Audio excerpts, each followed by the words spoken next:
Hey everyone, welcome back to the Reptile Room. I'm Joe. If you didn't know, these are our new eels.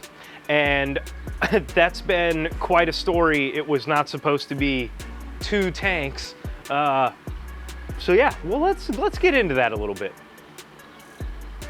So we went out to Charlotte, North Carolina to meet our friends at Cold Blooded and Bizarre, and I got this 125-gallon tank, stand, all the fun stuff, and we brought that home. And one of the fun things that we were talking about doing before we went and picked it up was grabbing some eels. And eels seem to be pretty interesting and very similar to our tentacled snakes, was kind of my thought. So the tentacled snakes have little fun pokey things on their faces, and so do these eels. Tire Track Eels were the eels that we did all of our homework on and what we were really hoping to get. So we went to our local fish store and they got it wrong. And that is kind of how we have ended up in this situation. And we didn't catch it. We didn't catch it right away, which is a little bit, a little bit irritating. And like you guys, I'm sure, when you go to a pet store, fish store, reptile shop, exotic animal shop, you're kind of hoping that those people are the experts and whatnot, and sometimes that just doesn't seem to be the case. Unfortunately, this time, Tire Track Eel babies that we got turned out to be Black Spot Eels. And now some things after doing my homework on Black Spot Eels is they don't really typically get along.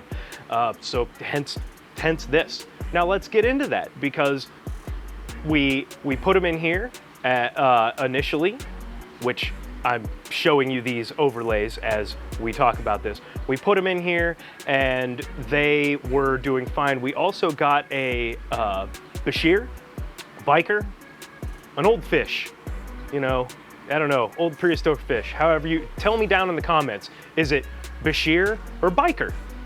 I don't care, he's beautiful and I had to get him. And I was told it was a little boy by the same people who told me that the 2 eels that we ended up with were Tire Track Eels. So, grain of salt. A lot of the time they are right. Maybe this is a one mistake. They didn't really seem receptive of being updated on the livestock that they had. So, it sometimes in my area, it seems to be very hard to find a reptile store, pet store, aquatic shop, fish store, anything like that, that will work with their customer quite the way that I expect it, which is actually how Cold Blooded and Bizarre does their business. So another reason to go with them. But anyway, so we put them in here, and then almost immediately they started to beat each other up. Well, they didn't start to beat each other up. The one that the eel that lives in here currently, which he's hanging out in the back, he'll come out and I've got some close up. He was chasing the other guy around and just beating the actual crap out of him, probably gonna kill him, which seems to be typical Black Spot Eel behavior, from what I gather on the very little research I was able to do quickly while I was trying to solve the problem. So what I ended up doing is netting out the one that was getting beat up. And what ended up happening actually is he jumped up over the top there, and all these eels like to jump a lot.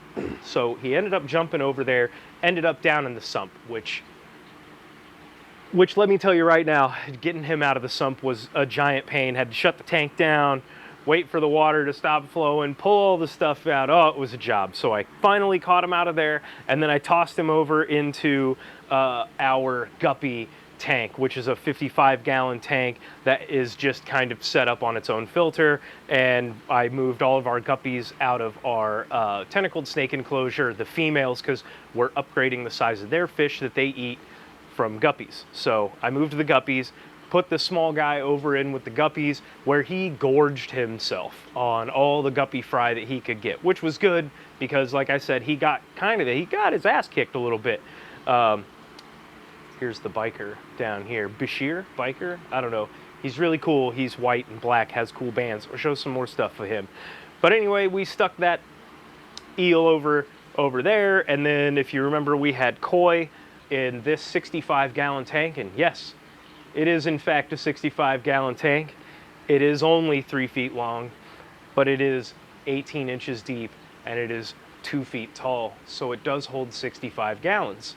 To the commenter who said that this was like a 30-gallon tank, who recommended I put a fly river turtle in here, insanity. So we took the koi out and I stuck them back out in my pond, and I pulled our pirate ship out of here. I know a lot of you are gonna love the artificial stuff, but I don't care, it lights up. There's LEDs in here, it lights up at night and I like it.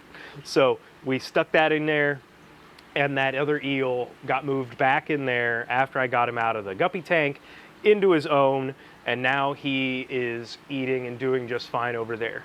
Now what we tried to do is, you'll remember we got this guy here, which is a parrot cichlid, but he is not like our other parrots, which are nice and peaceful. This guy is kind of a pain. I don't know if you can tell, but he's chasing my finger around almost no matter where I go, trying to nibble on it. The nice thing about parrots is they can't bite. Their teeth or whatever are very far back, and they can't really close their mouths because they're a hybrid fish that man created. So, you know, you'll have that sometimes.